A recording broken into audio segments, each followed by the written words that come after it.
Ayan. Nandiyan na si ano, Si Attorney Tranquil Salvador. Attorney, magandang gabi. Hello, magandang gabi sa inyo at sa mga listeners nyo, Charlie and Conky. Live po tayo ngayon. Live tayo ngayon sa D1, 12:06. At nakasabalakas din po tayo sa Digital Channel 17. At of course, mapapanood din tayo sa live sa Facebook pages ng The One 1206 sa Facebook, YouTube, at Instagram, at of course sa TikTok. Yun.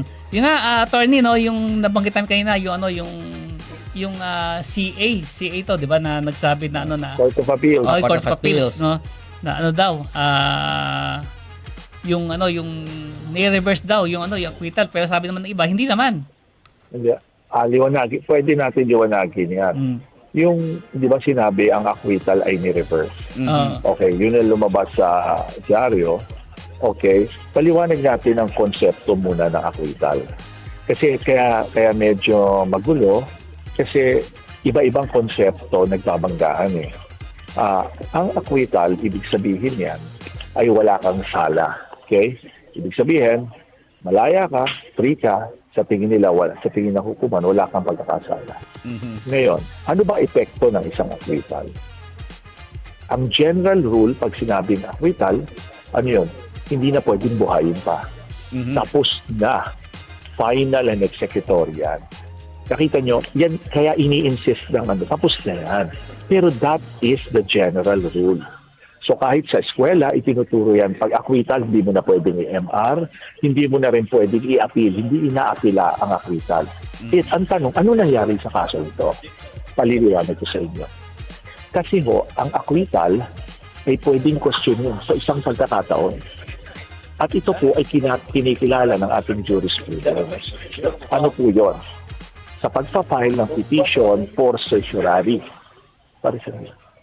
Petition for certiorari. Okay. At ano yung petition for certiorari? Ibig sabihin, grave abuse of discretion. At ang kailangan yan, sinusuportahan ng Office of the Solicitor General. Kasi ang isang criminal case ay pinamamahalaan lamang ng Republika, kaya people of the Philippines yan.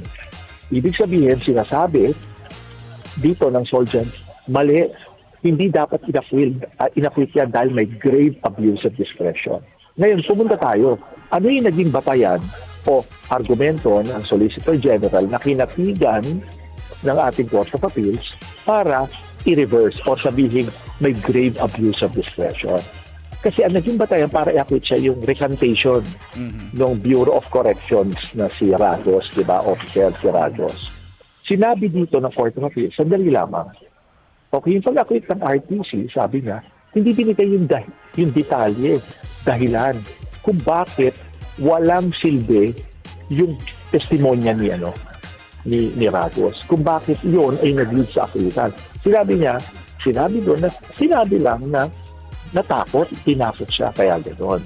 So yun ang dahilan kung bakit sinabi ngayon ng Court of Appeals, sabi ng Court of Appeals, there was grave abuse of discretion. At sa dahilan nito, dahil walang detalyeng binigay, walang pagpakaliwanag kung anong batayan doon sa recantation ni Ragos, ito ay inire-remand. Sa madaling salita, ang effect na acquittal ay tapos na siya, iniraman sa RTC, ibig sabihin magsisimula ang muli. Yun yung epekto noon. Alam nyo, kaya nakikita ko, nakakabasa ako sa dyaryo, magkabilang panig, sa online, magulo eh. Kasi pag ipinilit mo talaga na acquittal, tapos tama naman eh. That's the general rule. Pero may exception yun. Hindi kasi pinaliliwanag ng ganoon. May exception siya. Pag ikay pumasok sa exception, at ito'y sinabi ng hukuman, ano yun, ibig sabihin buhay ulit ang kaso. So, hindi na siya, nabuhay ulit ang kaso. So, attorney, linawin natin, ang sabi nyo, may exemption. At yung kasong ito, papasok siya sa exemption at i-remand. So, nangangalugan ba nito na i-retry yung kaso o bubuhayin mo yung kaso? May kaso. May kaso. Kaya nga, ang magiging remedy niyan, nila, dating Senator De Lima, isa-MR nila yan. Kita mo, sabi niya, magpa-file siya ng MR sa Court of Appeals. Tapos, kung sa panig nila, pag dininayan ng Court of Appeals, akit siya sa Supreme Court.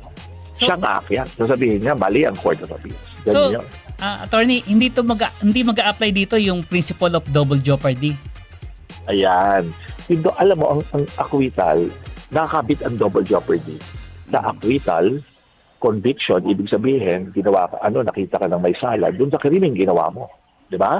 So, hindi ka na pwede i-retry doon. At pangatlo, na-dismiss ang kaso mo without your express consent. Doon kumakagat ang double jeopardy. Sa madaling salita, whether na-convict ka na, o in-acquit ka na, o na-dismiss na kaso mo na hindi ikaw ang dahilan, kumakagat ng double jeopardy. Kaya sinasabi nila, acquittal, may double jeopardy. Pag ginanap ng court, ang petition for certiorari, as in this case, void judgment kasi ang paliwanag doon ng Court of Appeals. Ang void ang acquittal eh. So therefore, hindi kumakagat ang double jeopardy. Yun ang paliwanag niya.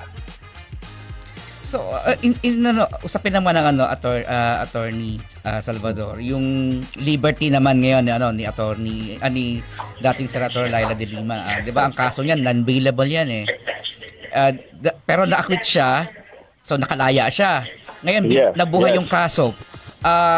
At pwede naman niyang i-appeal, no? Pwede siya mag-MR sa CA at pwede niya pang-iakyat sa Supreme Court. Paano yun makaka-apekto naman sa kanya ngayon liberty? Kailangan ba siyang habang gumugulong MR, nasa pwede kustodiya? Kasi, may punto ka doon. Kasi kung dapat yan ibalik sa RTC, mangyayari, sabi nga, babalik ka sa simula. Ngayon, kung non-bailable yan ay ayon sa sinabi mo ha, kasi hindi ko masyado, kung nasubaybayan, kung non-bailable yan, sasabihin ko sa inyo sa konsepto, pwede naman siya mag-petition for bail, pero dapat yan pakita ng ebidensya laban sa kanya na kailangan pakita ng prosecution that the evidence of guilt is strong. So pag hindi napakita ng prosecution momentarily, makapagpiansa siya. Ganun yun. Kasi parang umulit eh. Yun yung doon. Yung naging sitwasyon niya. So very tricky yung sitwasyon ngayon kasi yung observation mo tama.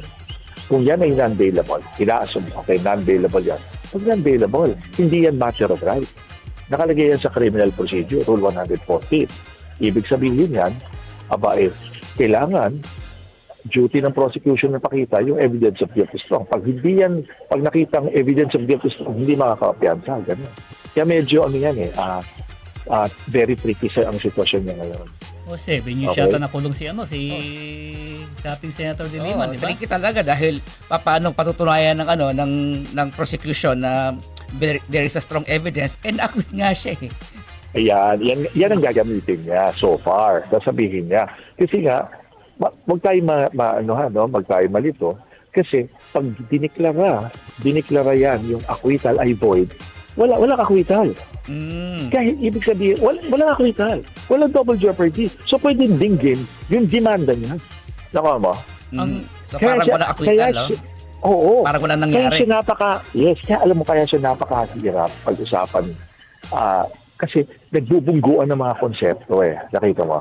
Nagbubungguan eh. Yung nga, attorney, kaya nakagulo din ako kasi ang sabi ng DOJ may sabi, yun daw, hindi daw siya reversal.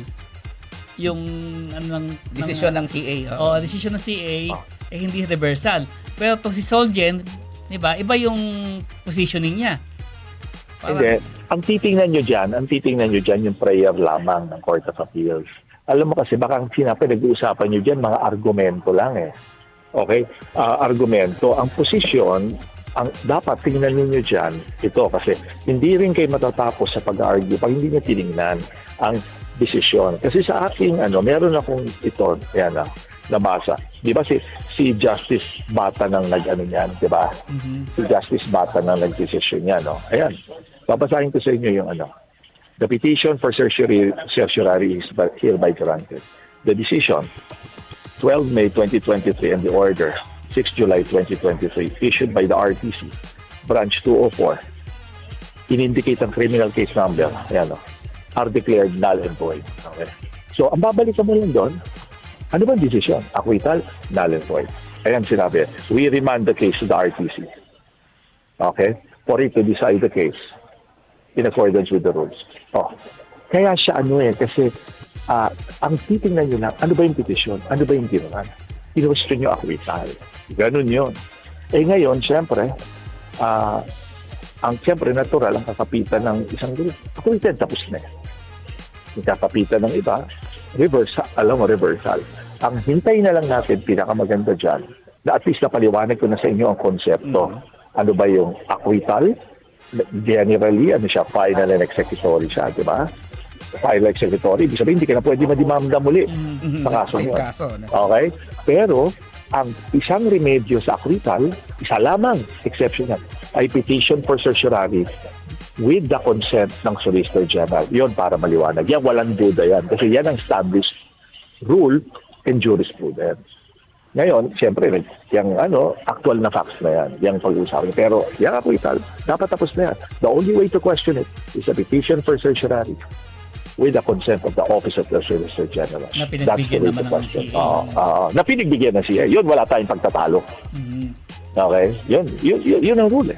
Kasi attorney, Okay, yun ang kaya nga pili ka tayong ma-interview kasi alam mo naman sa atin ngayon, di ba, kanya-kanyang uson. Bawa, Yun na nga.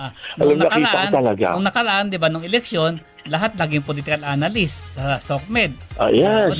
Ngayon naman, dahil lumabas yung kay Senator De Lima, lahat naging legal legal experts. kami aminado po kami, wala kami alam sa hindi kami Alam mo, ganun maano sa talaga. usaping legal. Ako nga, sabi ko sa inyo, ako nga, pagtitingnan mo.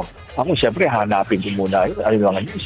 Pag tinignan mo, talagang dalawang side meron. Pag tinignan mo, kung ikaw, let's say, third parties na wala masyadong knowledge sa batas, hindi ka law student, hindi ka abogado, minsan abogado nalilito pa. Sabi, oo nga, no? Oo nga. So, yung tao, can you imagine yung tao? Kung saan mapupunta. Kaya nga, ang lang natin, sana, paliwanag natin. Kaya ako nga, sabi ko huwag nyo na lang pakinggan. Kaya hindi ako nagbibigay ng opinion. Ano rule? Pag acquitted yan, final and executory. Hindi na pwedeng buhayin, hindi pwede mag-MR, hindi pwede mag-appeal. Ang tanging paraan para questionin ng isang acquittal ay ang petition for certiorari na dapat may consent ang Solicitor General. Yun na. Doon tayo sa proseso.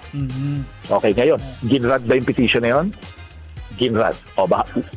Doon na kayo alam mo yun, doon na tayo magsimula from there. Pero, yun lang naman pinag-usapan, di ba? Kahit sabi niyo nga, attorney, kahit napagbigyan ng Solicitor General yung petition at ginrantian ng CA, meron paring recourse si Senator Laila De Lima, which is syempre. apply Sabi for niya nga, di ba? MR. Mag-MR. Tama yun. Mag-MR siya. So napaka-tricky, Tama. no? Kasi supposedly, mag-MR siya. supposedly Tapos, parang walang parang baliwala yung niya, banal and void yung kanya acquittal, pero Yes. kang MR na recourse. So, Doon siya sa CA magpa-file ng MR. Tapos akyat siya sa, in case ma-deny yun, akyat siya sa Supreme Court. And deny ko lang, attorney, no? So, habang nakapending, no, yung kanyang MR, as good as nasa laya pa rin siya. Hindi pa rin Well, executory, technical kasi parang sinasabi niya, acquitted na ako . Alam mo yon, acquitted kasi yung petition, yung decision na yan, hanggat hindi nag-expire sa finality yan, yung buhay yan. Kasi pag mag-file siya ng MR, buhay yan. Ibig sabihin, technically, yung original decision, buhay. Di ba? Yung decision ng RTC acquittal. Kasi kini-question naman niya ngayon . Siya naman nag-question kasi ni-reverse niya, di ba? So, dun muna siya. Okay? Tapos eventually, siyempre, ang niya, sana mag-grant yung MR niya. In case na iakyat. Ganun. Mahaba yan. Attorney, mahaba. Kung tama yung pagkaintindi ko, no? So, mag-a-appeal siya doon sa CA na, yung memorandum MR. Hindi, Motion for reconsideration. May, kumbaga, may division, di ba? May division. Oo. And then, pag natalo, en bank. No. Wala sa Court of wala Appeals. bang Hindi po lang en bank. Sa Supreme Court lang. Hindi. Sa dami nila, mahigit 80 yan, hindi nag-en bank. Division lang ang decision. Sabi ko, hindi ako legal, kaya... Sa Supreme Court lang nag-en bank. Sa Supreme Court, yun. So, sa CA, pag na-deny MR niya, akit siya sa Supreme Court. And then, doon, syempre, may division. Hindi. Sa Supreme Court kasi, unless ang kaso mo pang en-bank, division ng decision yan. Pang en-bank na Tapos, yun.